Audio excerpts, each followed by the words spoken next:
As Sunnah trust, সুন্নাতে উদ্ভাসিত জীবনের জন্য। দুরুদ ও সালাম যাহারো লাগিয়া, সবুজ গম্বুজ দেখো রে চাহিয়া। ইয়া আইয়ুহাল মুস্তাকনা বিন নূরি জামালিহি, ইয়া কাউসাইন মাহবুব রব্বিল মাশরিকাইনি। ইয়া আইয়ুহাল মুস্তাকনা বিন নূরি জামালিহি, ইয়া কাউসাইন মাহবুব রব্বিল মাশরিকাইনি। আসসালামু আলাইকুম ওয়া রাহমাতুল্লাহি ওয়া বারাকাতুহু। আলহামদুলিল্লাহ ওয়াসসালাতু ওয়াসসালামু আলা রাসূলিল্লাহ ওয়া আলা আলিহি ওয়া আসহাবিহি আজমাইন, আম্মা বা'দ। আমরা আল্লাহ তাআলার কাছে দোয়া করি, আল্লাহ তাআলা আমাদেরকে আজকের মাহফিলটা আল্লাহ তাআলা রেজামন্দি অনুযায়ী আল্লাহ যাতে সন্তুষ্ট হন সেই মতো সমাপ্ত করার তৌফিক দান করুন, আমিন। এই প্রচণ্ড গরম আমাদের দেশের জন্য খুবই ভয়াবহ গরম, সব দেশের জন্যই। বিভিন্ন দেশে আমরা শুনছি প্রচণ্ড গরমে মানুষ মারাও যাচ্ছে হিট স্ট্রোকে।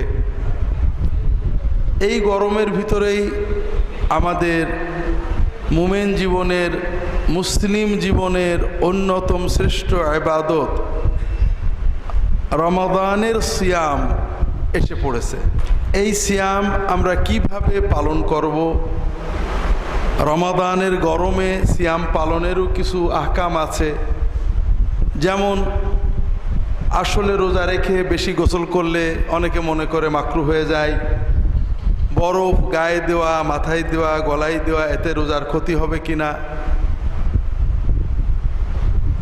গরম প্রতিরোধের কোনো ব্যবস্থা করলে অথবা গায়ে হাতে মুখে বরফ লাগালে রোজা হালকা হবে কিনা, এ জাতীয় কিছু মাসআলাও আমাদের জানা দরকার। রোজা এই গরমে কিভাবে রাখলে আমাদের জন্য উপকারী, সহজ হয়, সেটাও জানা দরকার। সবচেয়ে বড় যেটা জানা দরকার সেটা হলো এই প্রচণ্ড গরমে কষ্ট করে আমরা সবাই ইনশাআল্লাহ তাআলা রোজা রাখব, কিন্তু সেই রোজাটা আমাদের জীবনে কতখানি সওয়াব নিয়ে আসলো, আল্লাহর রেজামন্দি কবুলিয়াত নিয়ে আসলো, এটা হলো সবচেয়ে বড় বিচারের বিষয়। কারণ রাসূলুল্লাহ সাল্লাল্লাহু আলাইহি ওয়াসাল্লাম বলছেন, মান সামা রমাদানা ঈমানান ওয়া ইহতিসাবান গুফিরা লাহু মা তাকাদ্দামা মিন যামবি। যে ব্যক্তি ঈমানের সাথে, ইখলাসের সাথে, শুধু আল্লাহ তাআলার কাছে সওয়াব পাওয়ার আবেগ নিয়ে, দুনিয়ার কোনো স্বার্থ মাসলাহাত না দেখে রমাদানের সিয়াম পালন করবে, আল্লাহ তাআলা তার যাবতীয় গুনাহ মাফ করে দেবেন। আবার আল্লাহ তাআলাই অনেক রোজাদারকে কিছুই দেবেন না। রাসূলুল্লাহ সাল্লাল্লাহু আলাইহি ওয়াসাল্লাম বলছেন, রুব্বা সাইমিন লাইসা লাহু মিন সিয়ামিহি ইল্লাল জুউ ওয়াল আতাশ। অনেক রোজাদার আছে যার রোজা থেকে নিট লাভ হলো, একমাত্র লাভ হলো ক্ষুধার কষ্ট, পিপাসার কষ্ট, আর কোনো লাভ হয় না। উভয় গ্রুপই কিন্তু রোজা রেখেছে, উভয় গ্রুপই রোজা রেখেছে। এমন না যে বেরোজাদার, আমরা কিন্তু বেরোজাদার এখনো যাইনি। রোজা না রাখলে কি গোনা, কি কষ্ট, কি শাস্তি, আমরা সেখানে যাইনি। আমরা রোজা যারা রাখবে তাদের দুটো ক্যাটাগরি জানলাম। তাহলে আমরা এখানে যারা আছি, আমরা আল্লাহ তাআলা তৌফিক দিলে সবাই রোজা রাখব। তবে আমরা কোন দলে পড়ব এটা হলো চিন্তার বিষয়। আমরা যদি প্রথম দলে পড়ি, আলহামদুলিল্লাহ, আমাদের গুনাহগুলো মাফ হবে। আর যদি দ্বিতীয় দলে পড়ি, তাহলে নাউযুবিল্লাহ, এত কষ্ট করেও আমরা পুরস্কার থেকে বঞ্চিত হয়ে যাব।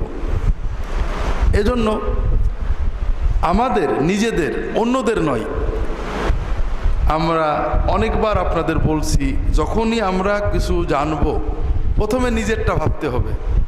আমরা একটা হাদিস পড়েই চিন্তা করলাম যে এই যে জাল হাদিসটা অমুক হুজুর বলে একদিন ধরব, এই যে অন্যায়টা অমুক লোক করে ও খুব খারাপ, এই চিন্তা বাদ দিতে হবে।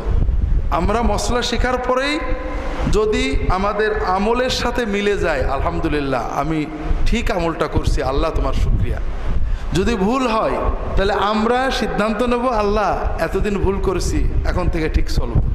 পরের চিন্তা করলে আমাদের এই সব বেকার হয়ে যাবে। এজন্য আমরা আমাদের রোজাগুলো কিভাবে সুন্দর করতে পারি, আল্লাহ তাআলার কাছে পুরস্কার পেতে পারি, এই বিষয়টা আমরা আলোচনা করার চেষ্টা করব। আল্লাহ তাআলা তৌফিক দান করুন, আমিন। তার আগে গত মাসিক মাহফিলে আমরা আলোচনা করেছিলাম যে এই যে মাগরিবের সালাত আদায় করেই আমরা বসি, এই সময়টা মূলত জিকিরের সময়। সালাতুল মাগরিব, সালাতুল ফজর, সালাতুল আসর এবং ঘুমাতে যাওয়ার আগে এই 4 সময়ে রাসূলুল্লাহ সাল্লাল্লাহু আলাইহি ওয়াসাল্লাম বেশ কিছু জিকির শিখিয়েছেন। এগুলো আপনারা অনেকে জানেন, আবার কেউ কেউ জানেন না। এগুলো খুবই গুরুত্বপূর্ণ, এগুলোকে অবহেলা করবেন না। আর এগুলো শেখার জন্য আমরা আগে এক সময় নিয়মিত এই জিকিরগুলো আমরা প্রথমে পালন করতাম, পরবর্তীতে এগুলো করে নিই। আপনাদের কিছু সময় দেওয়া হয় যে আপনারা প্রত্যেকে পার্সোনালি করবেন, এটাই সুন্নত যে প্রত্যেকে পার্সোনালি করবেন। কিন্তু শেখার জন্য মাঝে মাঝে দু একটা জিকির অনুশীলন করা যায়। আল্লাহ রসুল সাল্লাল্লাহু আলাইহি ওয়াসাল্লাম 5 ওয়াক্ত সালাতে সালাম ফেরানোর পরে কি বলতেন?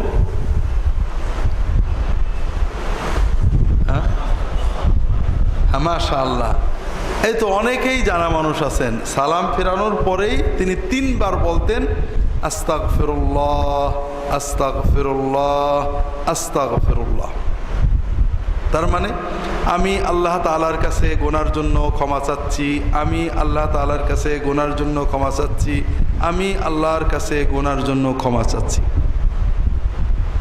এখন বাঙালি একটা সহজ হিসাব আমাদের আছে যে নামাজ পড়ে কি গুনাহ করলাম নাকি, যে নামাজের সালাম ফিরিয়ে আগে মাপ চাইলাম। একজন বাড়িতে ঢুকে দেখে যে তার স্ত্রী খুব কাঁদছে, আল্লাহ আমার গুনাহগাতা মাফ করে দাও, খুব কাঁদছে। তখন ওর মনে সন্দেহ হয়েছে, নিশ্চয় স্ত্রী কোনো অন্যায় করেছে আজকে, নিলে এত কাঁদবে কে, ধরে বউয়ের মাস শুরু করে দিয়েছে। তা আসলে বিষয়টা এরকম নয়। বিষয়টা হলো ছোট্ট বাচ্চা, তার মনে কিছু চাওয়ার আছে। যখন মাকে হাসি খুশি দেখে তখন সবচেয়ে জরুরি চাওয়াটা আগে চাই, মা আমার এটা লাগবে। আমরা যখন কোনো নেক আমল করি, বিশেষ করে সালাত আদায় করি, সালাতের ভিতরে আমরা যতটুকু আল্লাহর জিকির করি, প্রথমে যাই মনটা ছটফট থাক, শেষ দিকে এসে কিছুটা আল্লাহর কথা মনে এসে যায়। এই যে এত সুন্দর আমল আল্লাহকে খুশি করার জন্য করলাম, সালাম যখন ফেরাই তখন আল্লাহ আমাদের দোয়া শোনার জন্য প্রস্তুত থাকেন যে বান্দা কি চাও দিয়ে দেব। আর আমি কি চাবো?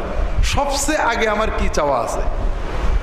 আমার সবচেয়ে আগের চাওয়া হলো মাফ চাওয়া, যে আল্লাহ আজীবন অনেক গুনাহ করেছি, আল্লাহ আমাকে মাফ করে দাও। আমাদের আল্লাহর কাছে অনেক কিছু চাওয়া আছে, ক্ষমা, রহমত, দয়া, টাকা পয়সা, অনেক জিনিস আমাদের আল্লাহ তাআলার কাছে চাওয়ার আছে, কিন্তু আসল হলো মাপ। যেমন মা রাগ করে আছে, মার মনটা যখন ভালো হয়ে যায় বাকিগুলো সব সহজ। আল্লাহ যখন বান্দার গুনাহ মাফ করে দেয় বাকি রহমত, বরকত, উন্নতি যা আছে ওটা অটোমেটিক এসে যায়। কারণ আল্লাহ এবং বান্দার মাঝখানে বাধা হয়ে দাঁড়ায় আমাদের গুনাহগুলো। যখনই আল্লাহ গুনাহগুলো মাফ করে দিলেন তখন তো বাকি আর কোনো বাধা থাকলো না। এই জন্য মুমিনের কাজ হলো, আমি নামাজটা পড়েছি, নামাজের ভিতরেও আমি মাপ চাইছি, আল্লাহুম্মা ইন্নী যালামতু নাফসি যুলমান কাসীরান, মাপ চাইছি।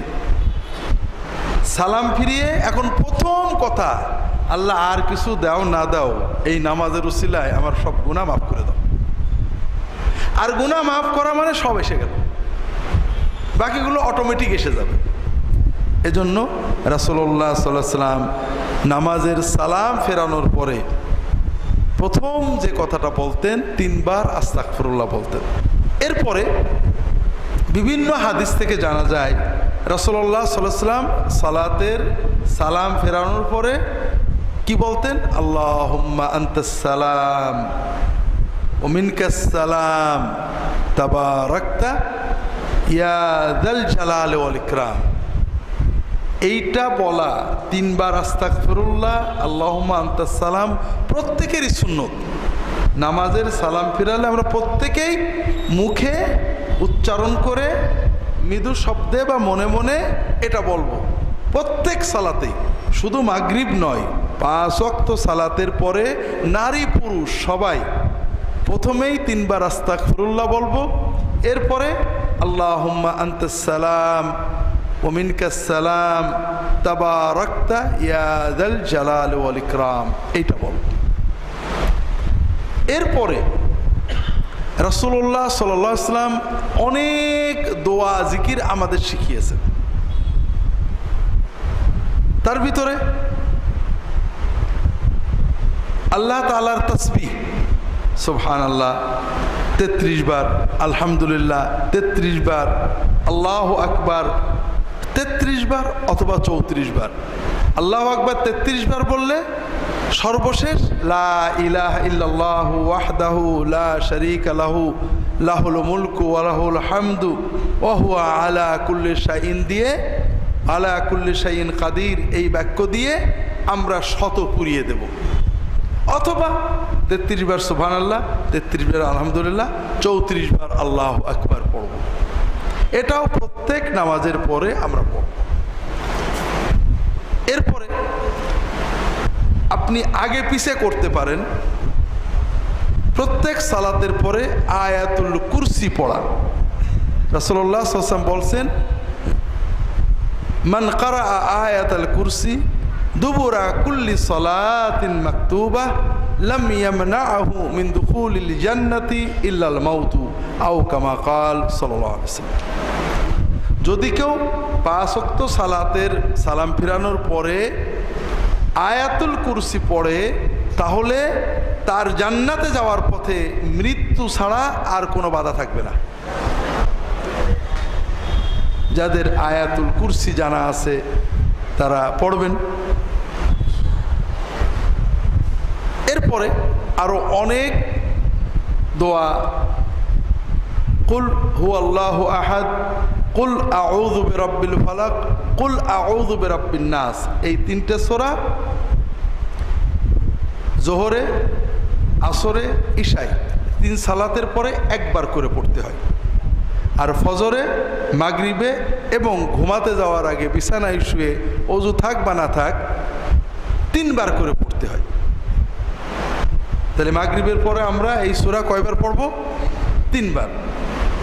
কুল আল্লাহ 3 বার, কুল আউযু বিল ফালাক 3 বার, কুল আউযু বিরাব্বিন নাস 3 বার, অথবা 3টে সূরা পড়লেন, আবার 3টে পড়লেন, আবার 3টে পড়লেন, যেভাবেই পড়েন সমস্যা নেই। এগুলো আমাদের জানা। এর বাইরে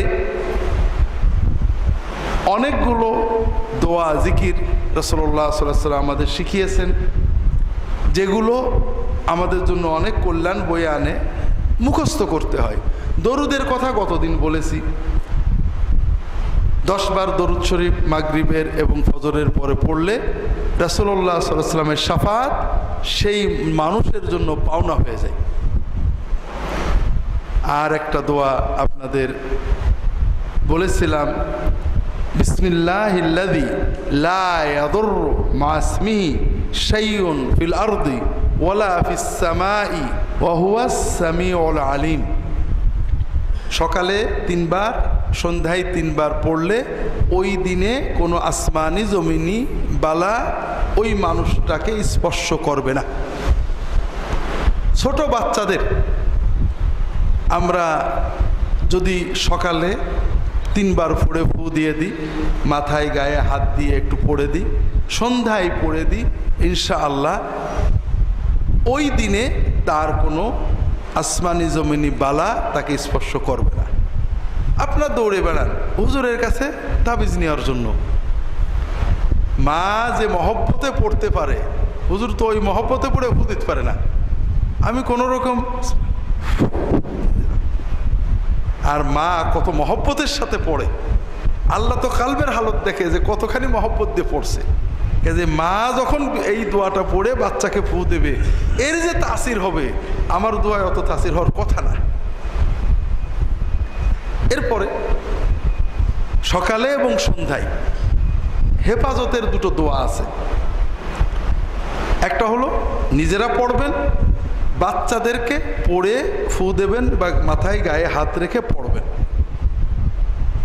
আউযু বিকালিমাতিল্লাহিত তাম্মাতি মিন কুল্লি শাইতানিন ওয়া হাম্মাহ ওয়া আইনিন লাম্মাহ। এর মানে হলো, আল্লাহ আমি আপনার আশ্রয় চাচ্ছি, আপনার কালিমাতিল্লাহিত তাম্মা, আল্লাহ তাআলার পরিপূর্ণ কালামের কালেমার আশ্রয় নিচ্ছি, যেন কোনো শয়তান, জিন, কোনো কীটপতঙ্গ, বিচ্ছু, সাপ, কোনো বদনজর যেন আমার ক্ষতি করতে না পারে।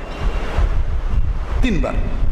এবং ছোট বাচ্চাদের এই দোয়া পড়ে সকালে এবং সন্ধ্যায় 3 বার ফু দিয়ে দেবেন, গায়ে হাত দিয়ে পড়বেন। আরবিটা যদি উইযুকা এরকম বললে ভালো হয়, তবে না পারলে এইভাবেই পড়বেন, আউযু বিকালিমাতিল্লাহিত তাম্মাতি মিন কুল্লি শাইতানিন ওয়া হাম্মাহ ওয়া আইনিন লাম্মাহ। এটা সকালে, সন্ধ্যায়, ফজরের পরে, মাগরিবের পরে নিজেরা পড়বেন, বাচ্চাদেরকে পড়ে ফু দিয়ে দেবেন বা গায়ে মাথায় হাত রেখে পড়বেন। বাচ্চাদের যখন ফু দেবেন তখন জোরে জোরে পড়বেন, যেন বাচ্চার কানেও কথাটা যায়। ফু দিতে পারেন অথবা গায়ে হাত দিয়ে পড়তে পারেন, সবই এক। সন্ধ্যার সময় না, রাত্রিবেলায় অনেকেই খারাপ স্বপ্ন দেখে, বাচ্চারা ভয় পায়। এর জন্য রাসূলুল্লাহ সাল্লাল্লাহু আলাইহি ওয়াসাল্লাম একটা ছোট্ট দোয়া শিখিয়েছেন, নিজেরা পড়বেন। যে বাচ্চারা পড়তে পারে না, হাত দিয়ে ফু দিয়ে পড়ে দিয়ে দেবেন, আউযু বিকালিমাতিল্লাহিত তাম্মাতি মিন গাযাবিহি ওয়া ইকাবিহি ওয়া মিন শাররি ইবাদিহি ওয়া মিন হামাযাতিশ শায়াতিন ওয়া আন ইয়াহদুরুন। এগুলো আল্লাহর জিকির হবে, সওয়াব হবে, আবার আমাদের দুনিয়ার হেফাজতও হবে। এদিকে খেয়াল রেখে সকাল সন্ধ্যার ওজিফাগুলো আপনারা করবেন, মন দিয়ে করবেন। আগামী মাসিক মাহফিলে আমরা আরও নতুন কিছু দোয়া মশকরার পালন করার চেষ্টা করব। আল্লাহ তাআলা তৌফিক দান করুন, আমিন। আমাদের সামনে রমাদান আসছে। যে কোনো এবাদত পালনের আগে এবাদত বিষয়ে আল্লাহ এবং তার রাসূল সাল্লাল্লাহু আলাইহি ওয়াসাল্লাম যে সওয়াবের কথা বলেছেন, এগুলো মনে রাখলে এবাদতে মজা হয়। যেমন রোজার অনেক মর্যাদার কথা বিভিন্ন সহিহ হাদিসে আসছে। একটা হাদিস আমরা সংক্ষেপে আলোচনা করি। রাসূলুল্লাহ সাল্লাল্লাহু আলাইহি ওয়াসাল্লাম বলছেন,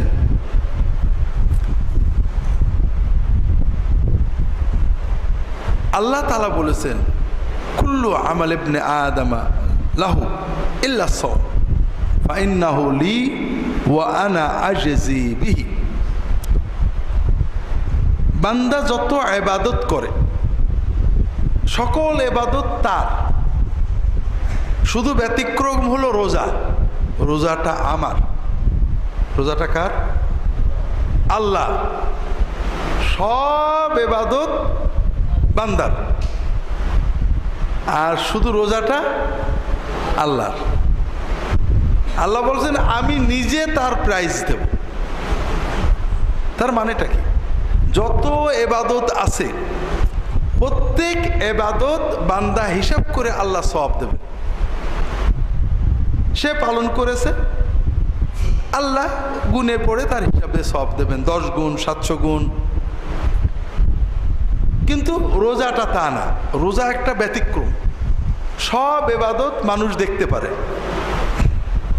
আপনি নামাজ পড়ছেন, যদি ভুল করেন মানুষ দেখে ফেলবে। কিন্তু রোজা এমন একটা ইবাদত যা কেউ দেখতে পারে না। আপনি বলছেন রোজা আছেন, আপনি রোজা নেই, কেউ বুঝতে পারবে না। সেহরিও খেয়েছেন, ইফতারেও খাইলেন, দুপুরেও খেয়েছেন গোপনে, বউ দেখেনি, ছেলেপেলে দেখেনি, পানি খেয়েছেন, হতে পারে না।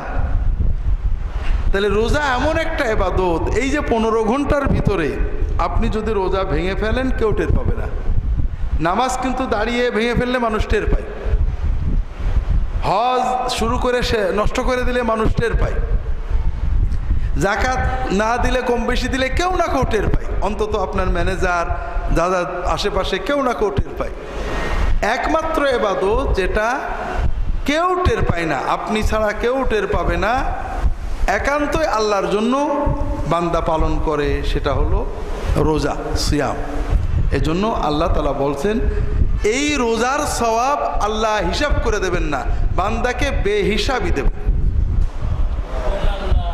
কাজেই আল্লাহ রাসূল সাল্লাল্লাহু আলাইহি ওয়াসাল্লাম বলছেন ওয়ালা খালুফু ফামিস সাইমি আতিয়াবু ইনদাল্লাহি মিন রিহিল মিস্ক। রোজা রেখে পেট খালি হয়ে যাওয়ার কারণে মুখে যে দুর্গন্ধ মতো তৈরি হয়, খাদ্য পচা দুর্গন্ধ না, খুব ভালো করে বুঝেন। যে খেয়েছেন, দাঁত মাজেননি, দাঁতের ভিতরে খাদ্য জমে গন্ধ হয়েছে, এই গন্ধ কিন্তু ভালো না। রাসূলুল্লাহ সাল্লাল্লাহু আলাইহি ওয়াসাল্লাম রোজা রেখে সারাদিন মেসওয়াক করতেন, সকালে বিকেলে মেসওয়াক করতেন। কাজে রোজা অবস্থায় মেসওয়াক করা যাবে, করতে হবে, করাই সুন্নত। খাওয়ার পরে বিশেষ করে ভালো করে মেসওয়াক করবেন, ব্রাশ করবেন, দাঁত পরিষ্কার করবেন, সারাদিন মেসওয়াক করবেন, মুখ কুলি করবেন, পরিষ্কার করবেন। এই গন্ধ না, পেটে পাকস্থলী খালি হওয়ার কারণে, সারাদিন না খাওয়ার কারণে মুখে এক ধরনের অস্বস্তিকর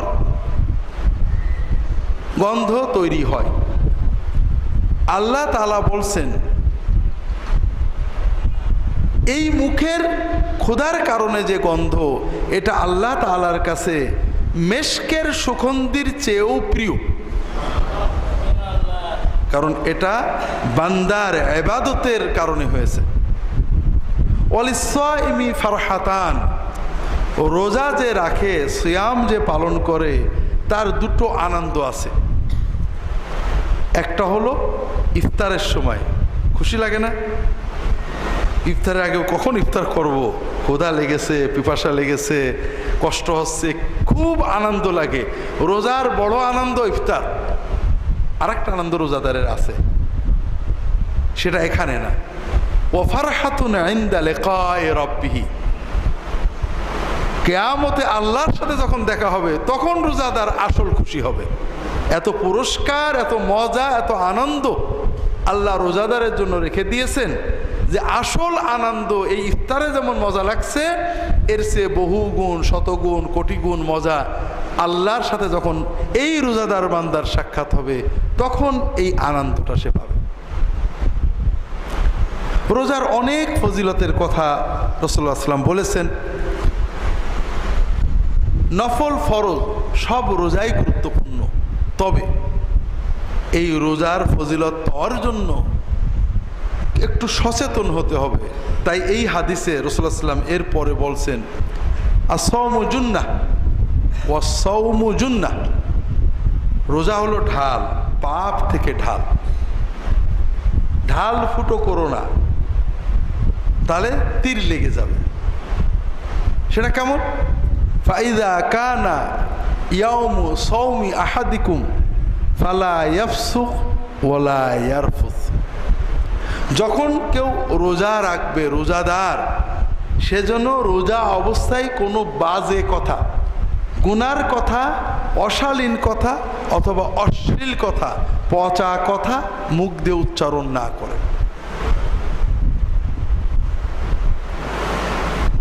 অশালীন কথা, কর্কশ কথা, গালি দেওয়ার কথা, বাপমা তুলে কথা, অথবা এমন কথা, স্ল্যাং কথা যেগুলো আমরা সমাজে বলি, অমকের পুত, তমকের পুত, এইসব কথা,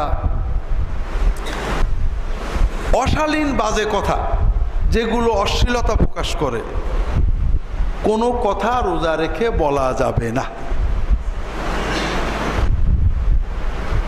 রাসূলুল্লাহ সাল্লাল্লাহু আলাইহি ওয়াসাল্লাম এত কথা বাদ দিয়ে এই কথা বললেন কেন? কারণ যারা দিনদার মুসলমান, তারা সাধারণত কেউ মানুষ খুন করে বেড়ায় না, কেউ মানুষের মাথায় লাঠি মারে না, চাঁদাবাজি করে না। আমরা যে গুনাহটা সবচেয়ে বেশি করি সেটা হলো জবানের গুনাহ। আমরা সবাই সকাল থেকে সন্ধ্যা পর্যন্ত যত গুনাহ করি তার 90% বা 95% কিন্তু জবান দিয়ে করি। ছেলে, স্ত্রী, প্রতিবেশী, কাজের মানুষ, বিভিন্ন মানুষের সাথে যে আমাদের ইন্টারাকশন হয়, তখন আমরা অনেক অশালীন কথা মুখ দিয়ে বলে ফেলি। আমরা বুঝিও না যে এগুলো গুনাহ, অথচ আল্লাহ রসুল সাল্লাল্লাহু আলাইহি ওয়াসাল্লাম বলেছেন, হাল ইয়াকুবুল ইনসানা আলা উজুহিহিম ফিন্নার ইল্লা হাসাইদু আলসিনাতিহিম। মানুষদেরকে জাহান্নামে ফেলবে, উপুড় করে জাহান্নামে ফেলবে, তার মূল কারণ হলো তার জবান। জবান জবান আল্লাহ তাআলা আমাদের জবানটা দিয়েছে। আমাদের অনেকগুলো অঙ্গ প্রত্যঙ্গ আছে, হাত, হাতের গুনাহ আছে, চোখ, চোখের গুনাহ আছে, পা, পায়ের গুনাহ আছে, কিন্তু সবচেয়ে বেশি গুনাহ করি আমরা কি দিয়ে? জবান দিয়ে। এটা আমরা বুঝি না। আমরা মনে করি আল্লাহ মেশিনটা বানিয়ে দিয়েছে, ট্যাক্সও লাগে না, ব্যাটারিও দেওয়া লাগে না, রিচার্জও করা লাগে না, মাশাআল্লাহ। বিশেষ করে বাঙালি, চায়ের দোকানে 100 কথা, বউয়ের কাছে বসলে 500 কথা, দোকানে বসলে 300 কথা, কথা অটো বেরিয়ে যাচ্ছে। আর আল্লাহ বলছেন, ওমা ইয়ালফিযু মিন কাউলিন ইল্লা লাদাইহি রাকিবুন আতীদ। বান্দা প্রত্যেকটা কথা জবান দিয়ে ঠপাস করে বেরোয়, আল্লাহর ফেরেশতা ওটা লিখে ফেলে, একটা কথাও বাদ দেয় না। ওমা ইয়ালফিযু মিন কাউলিন, একটা সিঙ্গেল শব্দ, বাক্য যদি সে বলে, তার যে রাহারাদার, তার যে ওয়াচার তাকে সংরক্ষণ করছে, সে ওটা লিখে ফেলে। কাজেই এজন্য আল্লাহ রসুল সাল্লাল্লাহু আলাইহি ওয়াসাল্লাম আমভাবে বলেছেন, সাধারণভাবে বলেছেন, মান কানা ইউমিনু বিল্লাহি ওয়াল ইয়াউমিল আখির ফালইয়াকুল খায়রান আও লিয়াসমুত। যদি তোমার আল্লাহর উপরে আর আখিরাতের উপর ঈমান থাকে, তাহলে কথা মুখ দিয়ে বের করলে ভালো কথা বের করবা, নইলে তালা মেরে থবা, চুপ করে থাকবা। আল্লাহ রসুল সাল্লাল্লাহু আলাইহি ওয়াসাল্লাম অন্য হাদিসে বলছেন, মিন হুসনি ইসলামিল মারই তারকুহু মা লা ইয়ানি। আপনি যদি ভালো মুসলমান হতে চান, তাহলে যেটা আপনার জন্য প্রয়োজন না ওইটা বাদ দেবেন।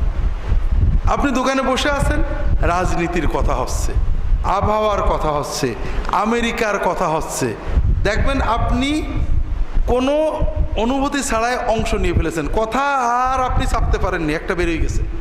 কিন্তু এই কথাটা বললে আপনার কতটুকু লাভ হবে, আপনার কি পরিমাণ সওয়াব পাবে, কথাটার দরকার আছে কি না, দুনিয়া বা আখেরাতে এই কথার দ্বারা আপনি কোনো টাকা পয়সা বা সওয়াব অর্জন করবেন কি না, আপনার স্বার্থ সংশ্লিষ্ট কি না, এটা চিন্তা করেন না। এইটা হলো মা লা ইয়ানি, অপ্রয়োজনীয় কথা। কাজেই যেটা আমি কথা বলার আগে হিসাব করব। আমি হিসাব করি মাঝে মাঝে, সবসময় হিসাব করি না। গাড়িতে যখন আমরা যাই বিশ্ববিদ্যালয়ে, আমাদের বন্ধুরা গল্প করে তো, আমি গল্প করি, মাঝে মাঝে আমি হিসাব করি যে আমি 9টার সময় গাড়িতে চড়ছি, 9:30 বা 9:40 গাড়ির থেকে নামছি বিশ্ববিদ্যালয়ে। এই 30-40 মিনিটের ভিতরে কয়েক হাজার কথা বলছি, একটাও দরকার ছিল না। একটা কথা উঠলো হয়তো রাজনীতি নিয়ে, ফট করে একটা মন্তব্য করলাম। একটা কথা উঠলো হয়তো আবহাওয়া নিয়ে, একটা মন্তব্য করলাম। একটা কথা উঠলো সৌদি আরব নিয়ে, ইয়ামান নিয়ে, আইসিস নিয়ে, একটা মন্তব্য করে দিলাম। তার সাথে আরেকজন একটা মন্তব্য করলো, অথবা আমাদের ব্যক্তিগত হাসি তামাশা, একজনকে একটা খুঁচা মারলাম, আরেকজন একটা খুঁচা মারলো। এইভাবে যতগুলো কথা বললাম, দেখা গেল এই 40 মিনিটে হয়তো প্রায় 400টা শব্দ আমার মুখ দিয়ে বেরিয়েছে মিনিমাম। এবং এই শব্দগুলোর একটা দ্বারা আমার কোনো সওয়াব হয়নি, বরং কিছু গুনাহ হয়েছে। আমি যদি এই সময়টা চুপ থাকতাম, কোনো সমস্যা হতো না, আমাকে কেউ খারাপ বলতো না, আমি নিরাপদে থাকতাম, রিল্যাক্স, ব্রেনটা রিল্যাক্স থাকতো। আর যদি এর বদলে আমি এই 40 মিনিট জিকির করতাম, তাহলে কয়েক হাজার সুবহানাল্লাহ অথবা কয়েকশো দরুদ পড়তে পারতাম। কিন্তু হয় না, কথা শুনতে শুনতে দেখা গেলো ফস করে একটা কথা মুখ দিয়ে বেরিয়ে গেল। যখন এইটা আপনি কন্ট্রোল করতে পারবেন, তখন আপনি ভালো মুসলমান হয়ে যাবেন। মিন হুসনি ইসলামিল মারই তারকুহু মা লা ইয়ানি। চুপ করার অভ্যাস করেন, প্র্যাকটিস করেন যে আল্লাহ এই কথা শুরু হয়েছে, আমি বসেও থাকবো, কথা একটা বলবো না, ভিতর থেকে বেরোচ্ছে এইটা বলি। এটা একটা বড় প্র্যাকটিস। বিশ্বাস করেন, আপনি যখন আপনার জবানকে কন্ট্রোল করতে পারবেন, আপনি শুধু আখেরাত না, দুনিয়াতেও সফল হবেন। কারণ আমাদের দুনিয়ার যত ঝঞ্ঝাট এখান থেকে আসে। আল্লাহ কোরআন কেন বলছেন, ওয়ালা তাকফু মা লাইসা লাকা বিহি ইলম ইন্নাস সামআ ওয়াল বাসারা ওয়াল ফুআদ কুল্লু উলাইকা কানা আনহু মাসউলা। যেটা ব্যাপারে তোমার ইলম নেই, জ্ঞান নেই, সুস্পষ্ট জানা নেই, আন্দাজে অস্পষ্ট জ্ঞান দ্বারা লোকের কথার ভিত্তিতে তার পিছনে চলো না, সে বিষয়ে মন্তব্য করো না, সন্দেহ করো না, কল্পনা করো না, এগুলো করো না। কারণ তোমার কান, চোখ, অন্তর প্রত্যেকটার ব্যাপারে আল্লাহ কিয়ামতের দিনে জিজ্ঞাসা করবেন। এজন্য জবানকে সংহত করা সবচেয়ে বড় জিনিস। আপনি রেগে গেছেন, এটা খারাপ, তো রাগ আসলে কখন খারাপ হবে? যখন জবান খুললো। প্রচণ্ড রেগেছেন, তালা মারা আছে, খুব একটা সমস্যা নেই, কিন্তু যখন জবান খুলে দিলেন তখন আর ঠেকাতে পারবেন না। এজন্য জবানটাকে কন্ট্রোল করা, এটা আমাদের ইমানদারদের, বিশেষ করে আপনারা যারা আমাদের আস-সুন্নাহ ট্রাস্টে সুন্নাতের জন্য আসেন। আমি সারা বাংলাদেশে প্রয়োজনে অপ্রয়োজনে যেতে হয়। একজন মানুষ 50 বছর দিনদার, সমাজের ট্র্যাডিশনাল দিনদার, আলেমুল আমাদের কাছে যান, পীর সাহেবদের কাছে যান, শবে বরাত পালন করেন, শবে কদর পালন করেন, কিন্তু হালাল হারাম সম্পর্কে সচেতন না। অনেক পাবেন, কিন্তু আমি নিজে দেখি অনেক জায়গায় যাই, তাওহীদ এবং সুন্নত বোঝে, সহি সুন্নতের আলোকে দ্বারা দিনদার, তারা দিনদারির শুরুতেই দেখবেন দাড়ি রেখে ফেলেছে লম্বা, চাকরি 3টে বাদ দিয়েছে হারামের ভয়ে, পর্দার ব্যাপারে সচেতন, অর্থাৎ দিনের হালাল হারাম এগুলোর ব্যাপারে খুবই সচেতনতা আসে। কারণ তারা বোঝে যে আমার আমল নিয়ে আমাকে আল্লাহর কাছে যেতে হবে। আর তাদের জন্য এই আমল কিন্তু কষ্ট লাগে না। আপনারা মনে করেন দাঁড়িয়ে রাখা বুঝি কী কষ্টের কাজ, মোটেও কষ্টের কাজ না, তার আনন্দের কাজ, তার ভালো লাগে, তার ভিতরে স্যাটিসফ্যাকশন আছে, তৃপ্তি আছে, আনন্দ লাগে। তার ওই হারাম চাকরিটা ছেড়ে দিয়ে একটু কষ্ট হলো হালাল চাকরিতে থাকতে তার মজা লাগে, কষ্ট হয় না, কারণ ঈমান তাকে সহযোগিতা করে। তো এই জন্য কোরআন এবং সুন্নাহ যে বিষয়টা আমাদের সর্বোচ্চ গুরুত্ব দিয়েছে সেটা হলো ভাইরা এই জবান। আমি আজকে জবান নিয়ে বেশি বলবো না, শুধু সিয়াম কেন্দ্রিক কথাগুলোই বেশি বলবো, কারণ আমাদের রমজানের আরও কিছু মাসলা মাসাইল আছে। আমরা তো মাজলিসুস সুন্নাহ রমাদানেও আর হবে না, রমাদানে আমরা করতে পারি না। ইনশাআল্লাহ রমাদানের পরে অর্থাৎ জুলাই মাসেরটা হবে না, আগস্ট মাসেরটা ইনশাআল্লাহ হবে যদি আল্লাহ তাআলা আমাদের বাঁচিয়ে রাখেন। এই জন্য রমাদানের আরও মাসলা আমাদের আলোচনা করতে হবে। তবে রমাদানে বিশেষ করে রোজা অবস্থায় রাসূলুল্লাহ সাল্লাল্লাহু আলাইহি ওয়াসাল্লাম এই জবানের কথা কেন বললেন, বিশেষ করে জুন মাসে এটা কেন দরকার? কারণ জুন মাসের গরম এবং বাঙালি মেজাজের গরম আর পেটের ক্ষুধার কারণে গরম, তিন গরম এক জায়গায় হয়ে, পিপাসার গরম, ক্ষুধার গরম, আবহাওয়ার গরম, বাঙালি মেজাজের গরম, এই চার গরম এক জায়গা হয়ে রোজা অবস্থায় আমরা সহজেই বিস্ফোরণ হয়, অর্থাৎ বাস্ট হয়ে যায়। যে কথায় রোজার আগে রাগিনি ওই রকম একটা কথায় রোজার ভিতরে রাগ হয়ে যায়, বউয়ের সাথে, কাস্টমারের সাথে, কর্মচারীর সাথে বাজে কথা বলে ফেলি, এরকম কি ঘটে নাকি? এই জন্যই রাসূলুল্লাহ সাল্লাল্লাহু আলাইহি ওয়াসাল্লাম সাবধান করলেন যে এই চার গরমকে একসাথে সংরক্ষণ করতে হবে। রোজা অবস্থায় তুমি নিজেকে বারবার অটো সাজেশন মেসেজ দেবে, আমি রোজা আছি, আমি কিন্তু রোজা। প্রচণ্ড পিপাসায় তুমি পানি খাওনি, কারণ তোমার কাল মেসেজ নিচ্ছে রোজা, রোজা আছি, খাওয়া যাবে না। প্রচণ্ড ক্ষুধায়ও তুমি খাবার খাওনি, কারণ তোমার অন্তর মেসেজ নিচ্ছে তুমি রোজাদার, খেতে পারবে না। ঠিক এই কন্টিনিউয়াস মেসেজটা আপনাকে দিতে হবে, আমি রাখতে পারবো না, আমি তো রোজা। আল্লাহ রাসূল সাল্লাল্লাহু আলাইহি ওয়াসাল্লামের জন্য বলছেন, ফাইন সাবাহু আহাদুন আও কাতালাহু, যদি কেউ তোমাকে, কোনো রোজাদারকে গালি দেয়, আপনি রাখবেন না, রাগেননি, কিন্তু গায়ে পড়ে আপনাকে রাগিয়ে দিয়েছে, বাজে কথা বলেছে, গালি দিয়েছে, আও কাতালাহু, মারামারি করতে চলে এসে, ফালিয়াকুল ইন্নী ইমরুউন সায়েম, সেজন্য বলে যে আমি রোজা আছি। তার মানে আপনি নিজে তো রাখবেন নাই, কেউ যদি রিয়াকশনারি রাগ তৈরি করে আপনি তাও রাখবেন না। এই মানের রাগ কন্ট্রোল যদি আপনি করতে পারেন তাহলে আপনার রোজা সফল, রোজা ঢাল। আর না হলে ঢাল কিন্তু ফুটো হয়ে গেল, আর ঠেকাতে পারবে না। এই রোজা রেখে জবানের গুনাহগুলো আমরা বেশি করি, তার ভিতরে বাজে কথা, স্ল্যাং কথা, অশালীন কথা, বকা কথা যেটা আমরা বলি, আর একটা হলো গীবত করা। গীবত সবসময় হারাম, তবে রোজার সাথে তার একটা সম্পর্ক আছে। রোজা মানে কি? পানাহার ত্যাগ করলাম, রোজার কারণে বিসমিল্লাহ আল্লাহু আকবার বলে জবাই করা গরু, ছাগল বা মুরগির গোশত রান্না করে ভুনে রাখা আছে রান্নাঘরে বা ফ্রিজে, আমি খাইলাম না, রোজা। আর গীবত করা হলো মরা ভাইয়ের গোশত খাওয়া, ভাইয়ের মরা লাশ আছে, আমি ছুরিতে কেটে কাঁচা গোশত কামড়ে খাচ্ছি। আপনি রোজার কারণে হালাল রান্না করা গোশত খাইলেন না, কিন্তু মরা ভাইয়ের কাঁচা গোশত খাইলেন, তে কেমন রোজা হলো? এতে কোনো রোজা হলো না।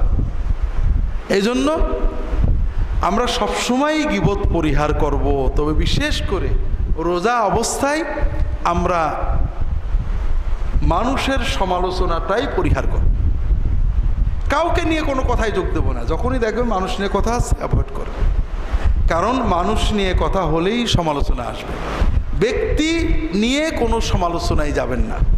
গীবত কাকে বলে? আল্লাহ রসুল সাল্লাল্লাহু আলাইহি ওয়াসাল্লাম গীবতের সংজ্ঞা পরিচয় আমাদের বলেছেন।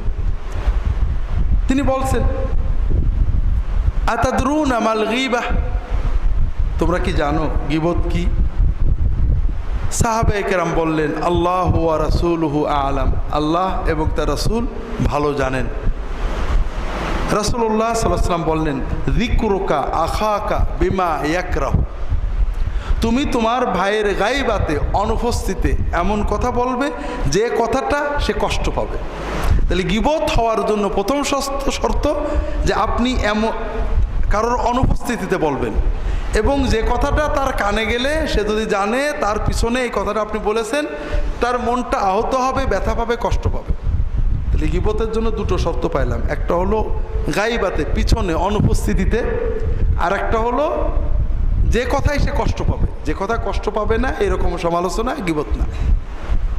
সাহাবায়ে কেরাম প্রশ্ন করলেন, ইয়া রাসূলুল্লাহ আরাআইতা ইন কানা ফি আখি মা আকুল, ইয়া রাসূলুল্লাহ আমি যে কথাটা বললাম এটা যদি সত্য হয়, যেমন আমি বলছি আরে তো ও যে বদরাগী, ও যে অহংকারী, ওই লোকটা যে মানে সাজগোজে সাজতে গুজতেই তার ফিঙে রাজা, ওই তো খুব এরকম নাক ডেকে ঘুমায়, অথবা বউ পিটায়, অথবা মায়ের সাথে খারাপ আচরণ করে, অথবা অথবা অথবা অথবা একটা জিনিস বললাম, যদি সত্যই এটা হয়, তখন রাসূলুল্লাহ সাল্লাল্লাহু আলাইহি ওয়াসাল্লাম বললেন, ইন কানা ফি আখিকা মা তাকুলু ফাকাদ গাতাবতা, যদি তোমার কথাটা শতভাগ সত্য হয় তাহলেই সেটা গীবত।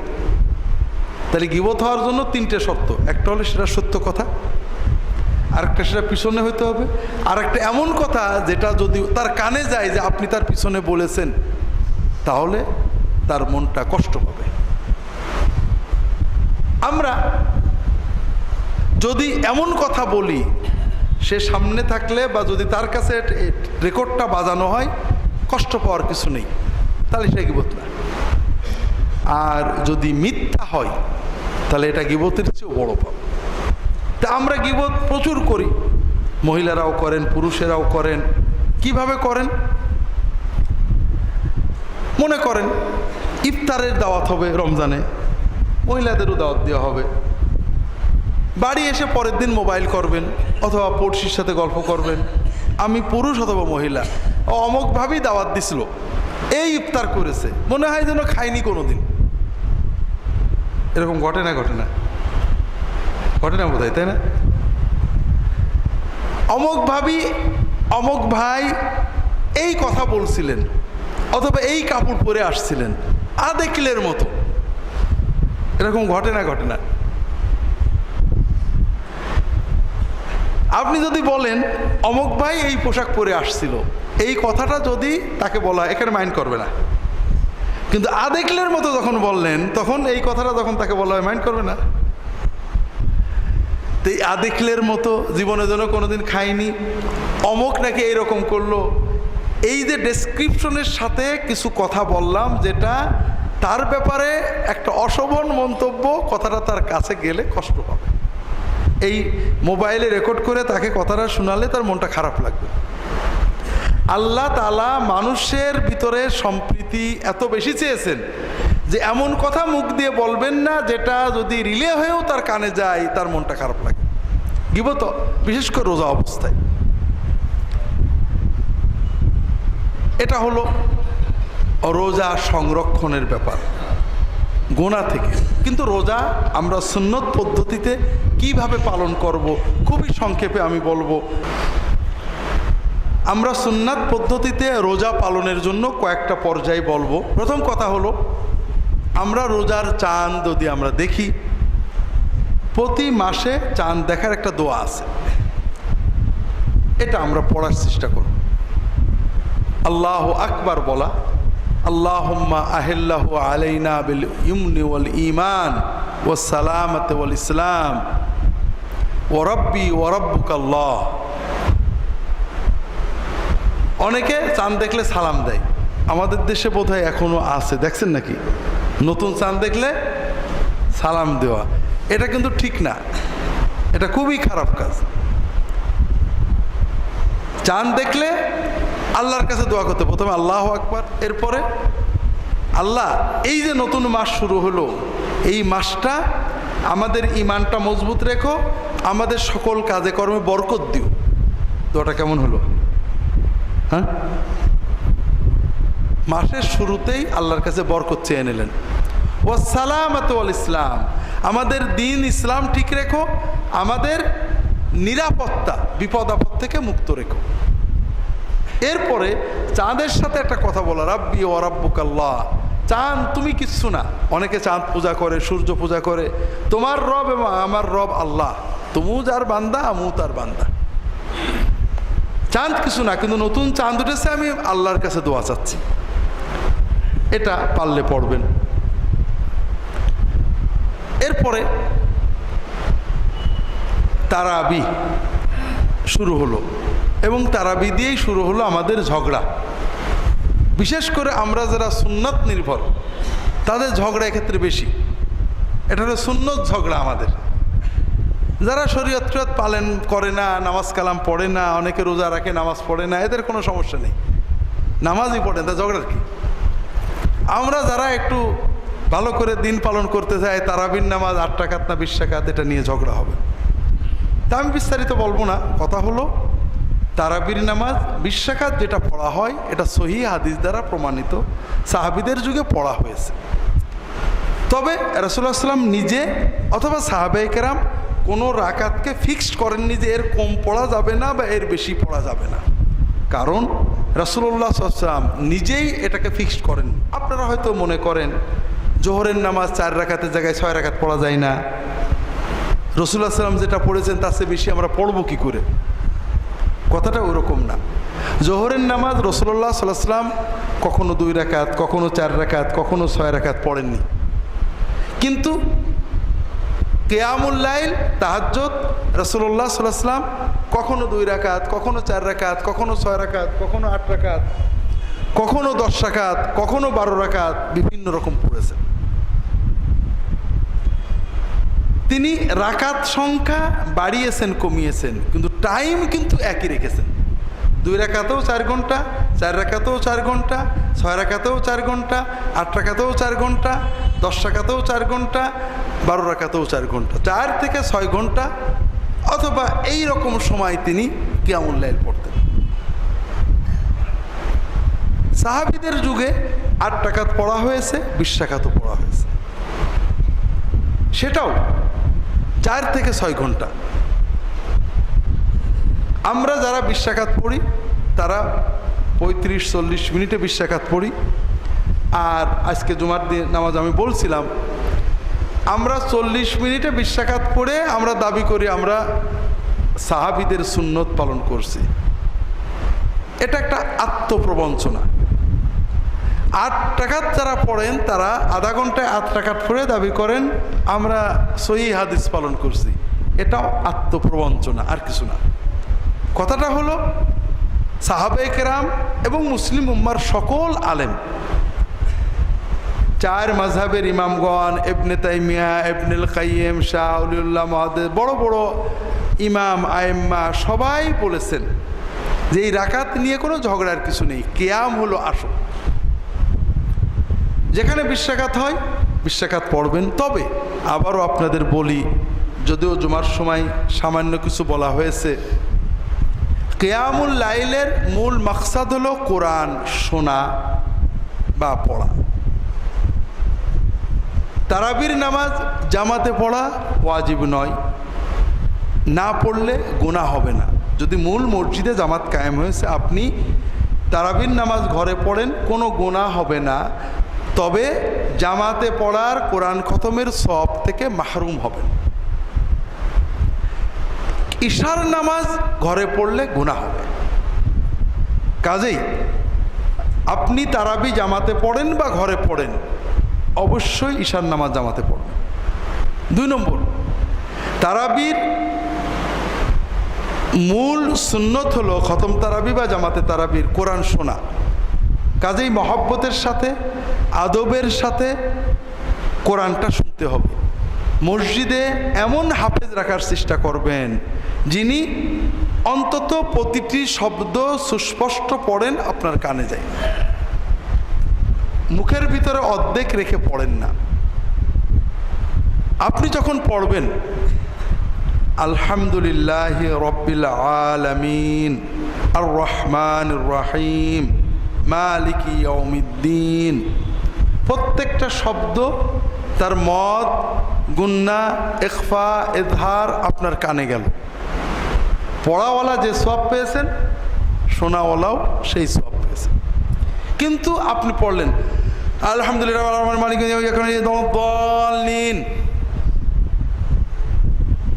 আপনি কি কি শুনেছেন? তেমন কিছু শোনেননি। আপনার পড়াওয়ালার যে পরিমাণ গুনাহ হয়েছে, শোনাওয়ালারও সেই পরিমাণই গুনাহ হয়েছে। কারণ আপনি যদি একটা আয়াত সুন্দর করে পড়তেন, তাহলে একটা আয়াত পরিপূর্ণ সওয়াব পেতেন। যেমন কুলিল্লাহুম্মা মালিকাল মুলকি তুতিল মুলকা মান তাশা ওয়া তানজিউল মুলকা মিম্মান তাশা, আয়াতটা পুরো পড়লেন, রুকুতে চলে গেলেন, ওই একটা আয়াতে সওয়াব পাবেন। আপনি কুলিল্লাহু মালিকাল মুলকি তুতিল মুলকা কাদির। আপনি কি শুনলেন? আপনি আসলে তেমন কিছু শোনেননি। এইরকম ভাবে পুরো কোরআন পড়লেও আপনার সওয়াব তো হবেই না, গুনাহ হবে। এজন্য আপনি যদি একান্তই না পারেন, বরং ইশার নামাজ বড় জামাতে পড়ে তারাবির নামাজ ছোট একটা জামাত করেন, অন্তত সুন্দর করে মহব্বতের সাথে পড়া যাবে। তাতে একটু সময় বেশি লাগুক। যদি তাও না পারেন, তাহলে একা সূরা তারাবি পড়েন। যদি সেই রকম ইমানি মজবুত থাকে, ঘরে আসলেন কিছুই পড়া হলো না, গুনাহগার হয়ে গেলে, এরকম যেন না হয়। সর্ব অবস্থায় মসজিদে মসজিদে সবাই চেষ্টা করবেন হাফেজ সাহেবদেরকে সুযোগ দিতে ধীরে পড়ার। দোষ সব হাফেজ সাহেবের উপর চালানো। হুজুর আমাদের হাফেজ এমন পড়ে কিচ্ছু বোঝা যায় না, অথচ দোষ হাফেজের না। হাফেজ সাহেবরা জানে যে ধীরে পড়লে চাকরি থাকে না। গত বছরও আমাকে যশোর থেকে ফোন করেছে, হুজুর মসজিদ কমিটির নির্দেশ 35-40 মিনিটের ভিতর খতম করে দিতে হবে, তা না হলে হবে না। অত মশলা টসলা আমরা বুঝি না। অর্থাৎ ঈশা শেষ করে 20 রাকাত পড়তে হবে 30-35 সর্বোচ্চ 40 মিনিটে। এ যদি না পারেন তাহলে আপনি পান। আসলে মসজিদ কমিটি এই গুনাহ করে লাভটা কি পাবে? এই জন্য ভাইয়েরা আপনারা চেষ্টা করবেন তারাবিতে মহব্বতের সাথে কোরআন শোনা, মহব্বতের সাথে কোরআনটা পুরোটা শোনা। যদি না পারেন সূরা তারাবি পড়বেন মহব্বতের সাথে, রুকু সাজদাগুলো একটু দীর্ঘ করবেন, সেটাও ভালো। এমন কোরআন যদি পড়া হয় যে যেখানে আয়াত বাদ পড়ে যায়, আয়াতের এক শব্দ খানিকটা বাদ দিয়ে আরেকটা পড়ে, মাঝখানে 2-3টে বাক্য বাদ যাওয়াতে অর্থ বিকৃত হয়ে পরিবর্তন হয়ে যায়, কুফরি কালাম হয়ে যায়, তাহলে খুব কঠিন বিষয় হয়ে যাবে। তারাবি, আমরা আমাদের দেশে তারাবির দোয়া আছে, 4 রাকাত পরপর দোয়া আছে। এই দোয়াটা কোনো সুন্নত দোয়া না। তারাবি এখানে আমরা ফাঁকি দিই। তারাবি মানে বিশ্রাম। কেন বিশ্রাম? রাসূলুল্লাহ সাল্লাল্লাহু আলাইহি ওয়াসাল্লাম থেকে বিশ্রামের কোনো কথা হাদিস নেই। সাহাবীদের যুগে যখন জামাতে তারাবি হতো, বেশি সময় না, ঈশার পর থেকে সেহরি পর্যন্ত হতো। কয় ঘন্টা? 6 ঘন্টা মাত্র। কখনো কখনো হয়তো 3-4 ঘন্টাও হতো, 12টা-1টায় শেষ হয়ে যেত, এরকম পাওয়া যায়। তো মনে করেন যদি 4 ঘন্টা ধরে 8 রাকাত বা 20 রাকাত নামাজ পড়া হয়, তাহলে আপনার 4 রাকাত পড়তেই আপনার 1 ঘন্টার বেশি চলে যাবে। এই 1 ঘন্টার সময় দাঁড়িয়ে থাকলে স্বভাবতই পা এমনভাবে ব্যথা হয়ে যেত, ফুলে যেত, যে খানিকক্ষণ পা মেলে না বসে থাকলে দাঁড়ানো যেত না। এই জন্য প্রতি 4 রাকাত পরে 1-1.5 ঘন্টা পরে তারা একটু হাত পা শটান করে মেলে দিয়ে কিছুক্ষণ কাতকুত হয়ে বসতেন। আমরা 4 রাকাত পড়তে কত ঘন্টা লাগে? 10 মিনিট। হাত পা ব্যথা হয় নাকি? তা আমাদের এই তারবিহা বসাটাই তো একটা ফাঁকি, ধোঁকাবাজি। 2 নম্বর, এই বিশ্রামের সময় কোনো দোয়া খাস নেই। বিশ্রাম, আপনি কিছুই পড়বেন না, কোনো সমস্যা নেই, হাত পা নাড়িয়ে একটু পরবর্তী নামাজ যেন ভালোভাবে পড়া যায় সেই চেষ্টা। তবে যদি পড়তেই হয়, সবচেয়ে বেশি সওয়াব কিসে? কোরআন তেলাওয়াতে। আপনি কোরআন তেলাওয়াত করেন, মুখস্থ সূরাগুলো পড়েন, আল্লাহর জিকির করেন, সুবহানাল্লাহ, আলহামদুলিল্লাহ, লা ইলাহা ইল্লাল্লাহ, আল্লাহু আকবার, দরুদ শরীফ পড়েন, যতবার পারেন দরুদ শরীফ পড়েন। সুবহানাল মুলকি ওয়াল মালাকুতে যে দোয়াটা, এটা বড় অদ্ভুত দোয়া। হাদিস কোরআনে কোথাও এই দোয়াটাই নেই, তারাবির সাথে তো নেই, মূলেই এই দোয়াটা নেই। কথাগুলো খারাপ কিছু না, কোরআন হাদিসের বিভিন্ন শব্দ নিয়ে বানানো। যেমন মনে করেন রব্বানা আতিনা ফিদ দুনিয়া, কোরআনের একটা দোয়া। রাব্বি গফিরলি ওয়া তুব আলাইয়া, হাদিসের একটা দোয়া। কোন দোয়া কুনুতের, আল্লাহুম্মা ইন্না নাস্তাঈনুকা, এটা কুনুতের দোয়া। রাব্বি আল্লাহুম্মা ইহদিনি ফিমান হাদাইত, এটা কুনুতের দোয়া। কুনুতের দোয়া আপনি সেজদায় পড়তে পারেন, কুনুতের দোয়া আপনি তারাবিতে পড়লেন, অন্তত এক জায়গায় পাওয়া গেছে হাদিসে। তারাবির দোয়া যেটা পড়ি, হাদিসের কোথাও নেই, না কুনুতে, না এমনি সকালে রাত্রে বিকেলে, কোনো জায়গায় এই দোয়াটা নেই। 2 নম্বর হলো, তারাবির সাথে তো এর কোনো সম্পর্ক নেই। যে মুনাজাতটা আমরা করি, এটা একই অবস্থা, কোরআন হাদিসে কোথাও নেই। এজন্য এই দোয়াগুলো যারা শিখে ফেলেছেন, পড়লে আমরা বলবো না যে গুনাহ হবে, তবে এটা তারাবির অংশ মনে করলে বেদাতে চলে যাবে। সবচেয়ে ভালো হয় তাসবিহ তাহলিল বা দরুদ শরীফ পড়বেন। আর মুনাজাতটা প্রতি 4 রাকাত পর পর খুবই আপত্তিকর। এক নামাজে কয়বার মুনাজাত করে মানুষ? 20 রাকাতে তো তারাবি এক নামাজ হলো। এমনিও আমরা বাংলাদেশের মুসলমান আল্লাহর কাছে দোয়া করা বুঝি না। এই যে 4 বার 5 বার আমরা এই যে মুনাজাত করলাম, এই সুযোগটা যদি মুসল্লিদের দেওয়া হতো, সেজদাটা একটু বড় করে, এই যে 20 রাকাতের 40টা সেজদাই যদি 10 সেকেন্ড করে বাড়ানো হতো, ভাই আপনারা এই 40 সেজদায় 40টা দোয়া করবেন, তাতে বরং অনেক কাজ হতো।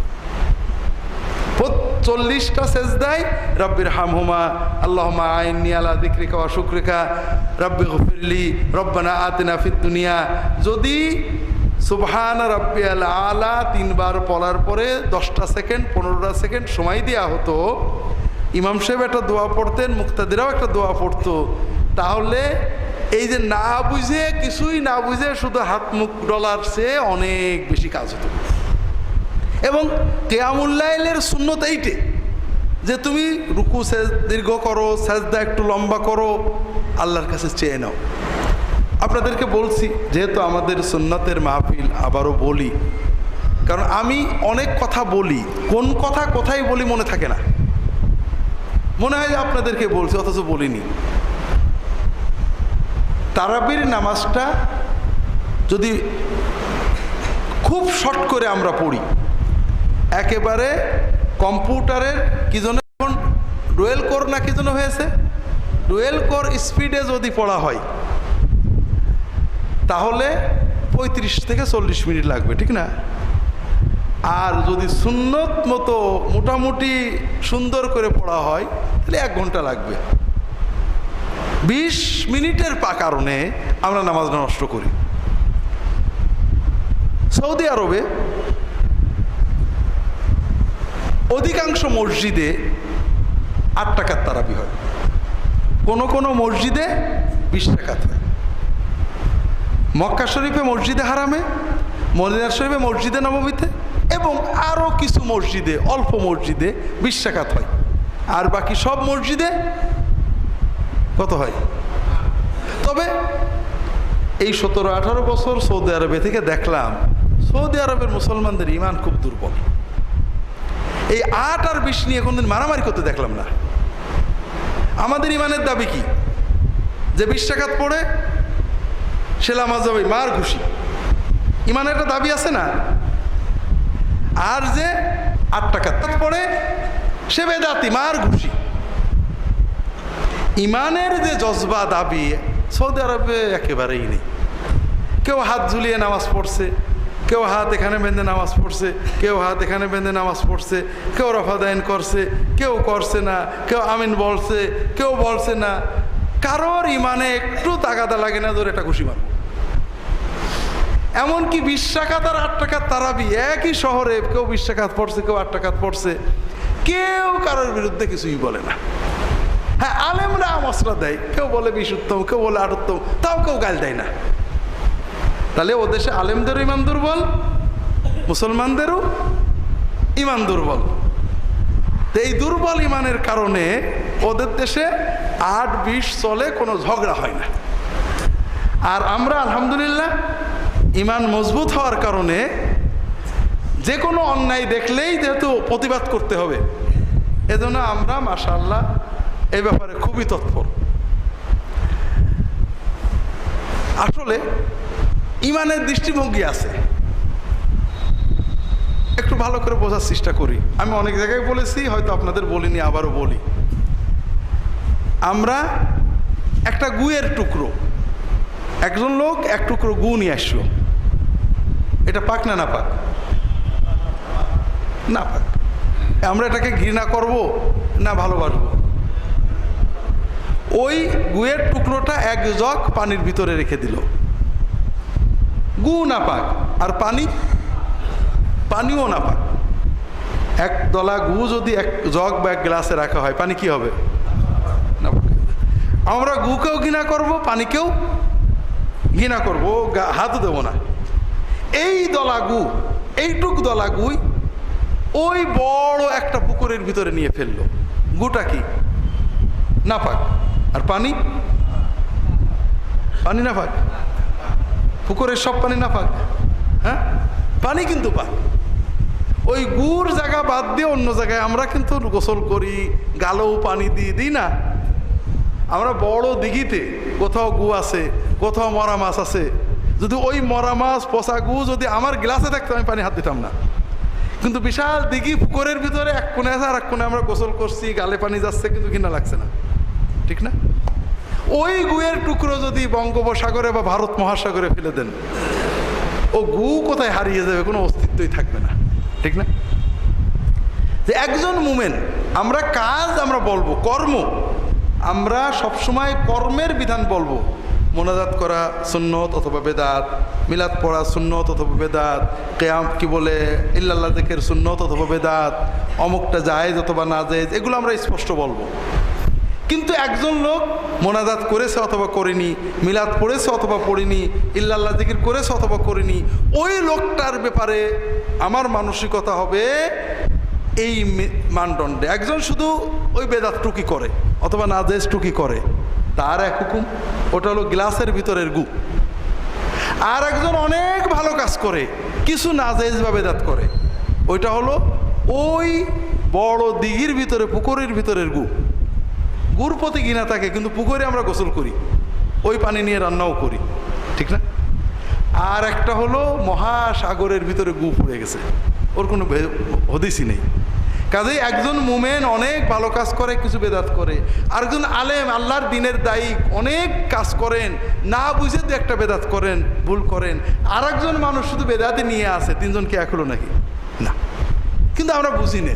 একজন মানুষ নামাজ পড়ছে না, তার ব্যাপারে খুশাখুশি নেই। এই রমজান আসলো, কেউ শুনলো না আমার কাছে এখন পর্যন্ত মশলা যে হুজুর রমজানে নামাজ পড়েন, এদের মশলা কি। কিন্তু আমার কাছে গতকাল এক প্রোগ্রামে ছিলাম, অনেক প্রশ্নের ভিতরে প্রায় অর্ধেক প্রশ্ন, হুজুর তারাবির নামাজ 20 রাকাত না 8 রাকাত, কথা বুঝেছেন?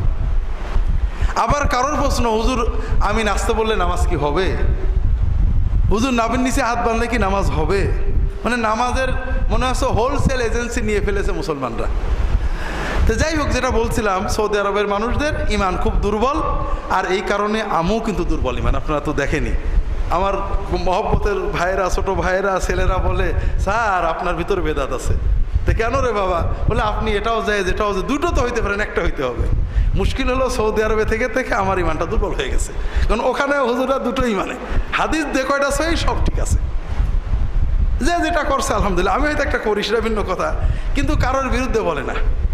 এমনকি ইমামদের ইজতিহাদ 2-3 রকম আছে, ঝগড়া করে না। তে এই দুর্বল ইমানদের ভিতরে থেকে থেকে আমার ইমানটাও এরকম দুর্বল হয়ে গেছে। তো যাই হোক, এটা আজকের উদ্দেশ্য না। উদ্দেশ্য হলো যে এই যে 20 আর 8 হয়, 8 বেশি হয়, কারণ কমের সুযোগ পাইলে মানুষ বেশি করতে চায় না। কথা বুঝেছেন? তো রিয়াদে একটা বড় মসজিদ ছিল, কিং খালেদ মস্ক, খুব বড় মসজিদ। ওখানের ইমাম সাহেব 20 রাকাত পড়তেন এবং খুব সুন্দর করে ধীরে ধীরে তেলাওয়াত করতেন, রুকু এবং সেজদা দীর্ঘ করতেন এবং রুকু সেজদায় দোয়া করতেন। কোরআন তেলাওয়াতের সময় অনেকেই কাঁদত, ওনার ধীরে ধীরে তেলাওয়াত তো একটু যেটা বোঝা যায়, আরব দেশের মানুষ যতটুকু বোঝে, মানুষের চোখে পানি এসে যেত।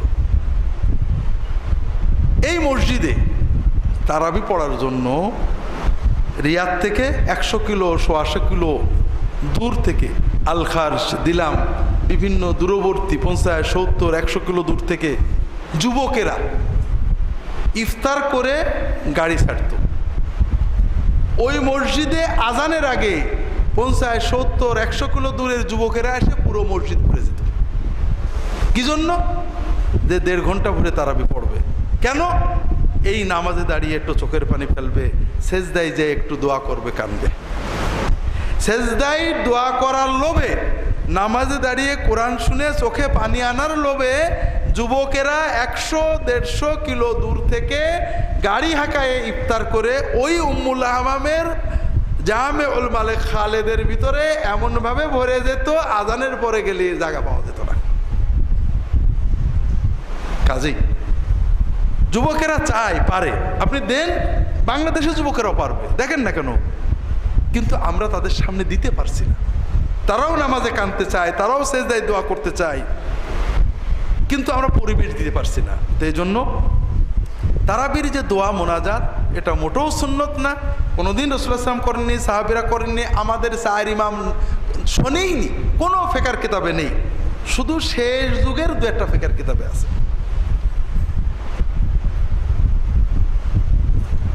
তারাবি যখন জামাতে পড়বো আমরা বেতের পড়ে নেব, কারণ রাসূলুল্লাহ সাল্লাল্লাহু আলাইহি ওয়াসাল্লাম বলছেন, মান কামা মাআল ইমামি হাত্তা ইয়ানসারিফা কুতিবা লাহু বাকিয়াতুল লাইলাতি।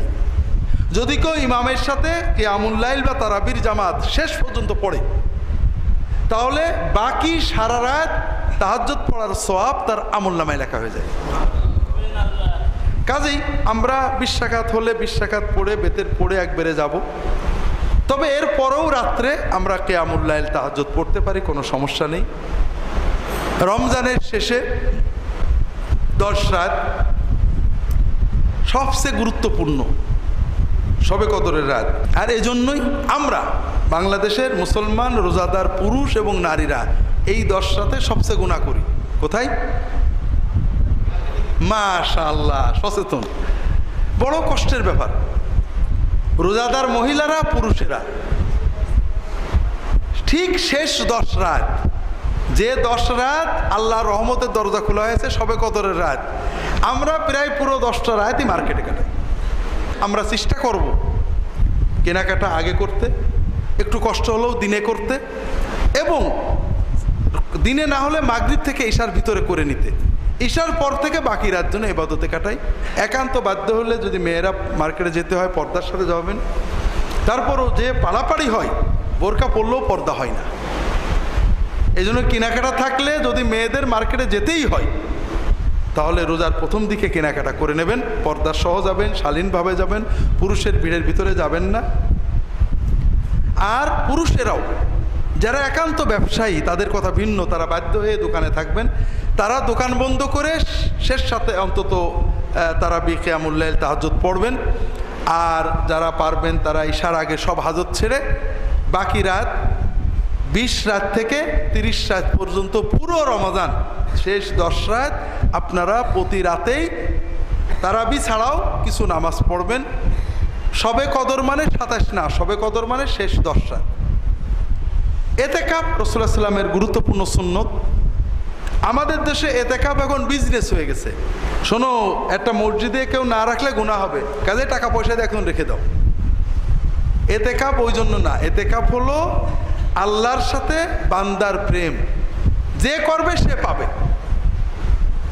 কাজেই আমরা সবাই চেষ্টা করব এতেকাফ করার, 10 দিন পুরো মসজিদে আল্লাহর ইবাদতে থাকার, দুনিয়ার সম্পর্ক কমিয়ে দেওয়ার।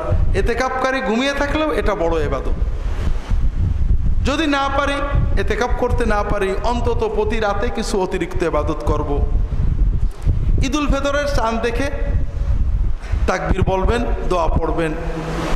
ঈদুল ফিতরের রাত্রেও তাকবীর বলবেন, আল্লাহু আকবার, আল্লাহু আকবার, লা ইলাহা ইল্লাল্লাহ, আল্লাহু আকবার, আল্লাহু আকবার, ওয়ালিল্লাহিল হামদ। সকালে ঈদের নামাজ পর্যন্ত। ঈদুল ফিতর সকাল সকাল আদায় করা সুন্নত, বেলা ওঠার আধা ঘন্টা থেকে 1 ঘন্টার ভিতরে হয়ে যাওয়া উচিত। যদিও আমাদের দেশে বেলা হয়, তবে যে যেখানে আছেন আস্তে আস্তে সুন্নতের দিকে আসার চেষ্টা করবেন। সামাজিক বিভিন্ন কারণে একটা বদরুসুম হয়ে গিয়েছে। ঈদুল ফিতরের দিনে সকালে ফিতরা দিতে হয়, গরিবদের বাড়িতে খাবার পৌঁছানোর নিশ্চয়তা, এই জন্য রাসূলুল্লাহ একটু দেরি করতেন, সকালে কিছু খেয়ে যেতেন, 3-5টা খেজুর অথবা কিছু মিষ্টি অথবা কিছু খাবার খেয়ে ঈদের মাঠে যেতেন। ঈদের মাঠে রাসূলুল্লাহ সাল্লাল্লাহু আলাইহি ওয়াসাল্লাম প্রথমে সালাত আদায় করতেন। ঈদ আসলেই আমাদের ঝগড়া আছে, 6 তাকবীর না 12 তাকবীর, 6-12 দুটোই সহি, কাজে ঝগড়া করবেন না। ঈদের পরে রাসূলুল্লাহ সাল্লাল্লাহু আলাইহি ওয়াসাল্লাম খুতবা দিতেন। আম খুতবা দেওয়ার পরে মেয়েদের ওখানে যে খাস খুতবা দিতেন। রাসূলুল্লাহ সাল্লাল্লাহু আলাইহি ওয়াসাল্লামের সময় মেয়েরা পিছনে জামাতে শরীক হতেন, রাসূলুল্লাহ উৎসাহ দিতেন। এরপরে মুসলমানরা যার যার বাড়িতে চলে যেতেন। এক পথে যাওয়া, আর এক পথে ফেরা, এগুলো সুন্নত। দেখা সাক্ষাৎ, সালাম করা, কেমন আছেন, দোয়া করা সুন্নত, মুসাফা করা সুন্নত। কোলাকুলি হলো যার সাথে অনেক দিন পরে দেখা তার সাথে, এটা সুন্নত, ঈদের সুন্নত না। কোলাকুলিটা ঈদের সুন্নত না। মোটামুটি সিয়াম এবং ঈদের ব্যাপারে মুখতাসার কথা। সুবহানাকা আল্লাহুম্মা বিহামদিকা আশহাদু আল্লা ইলাহা ইল্লা আনতা আস্তাগফিরুকা ওয়া আতুবু ইলাইক। আল্লাহুম্মা সাল্লি আলা মুহাম্মাদ ওয়া আলিহি ওয়াসাল্লাম। আপনি কি হেরার আলোয় আলোকিত হতে চান? আপনি কি সুন্নাহর আলোকে জীবন গড়তে চান? প্রফেসর ডক্টর খন্দকার আব্দুল্লাহ জাহাঙ্গীর রচিত কোরআন সুন্নাহ ভিত্তিক জীবন ঘনিষ্ঠ বইগুলো পড়ুন, সুন্দর জীবন গড়ুন। ইসলামী আকীদা, হাদিসের নামে জালিয়াতি, ইহয়াউস সুনান, রাহে বেলায়েত সহ আরো অনেক বই। কোরআন সুন্নাহর সাথে থাকুন, জীবন বদলে যাবে। যোগাযোগ আস সুন্নাহ ট্রাস্ট 01715400640।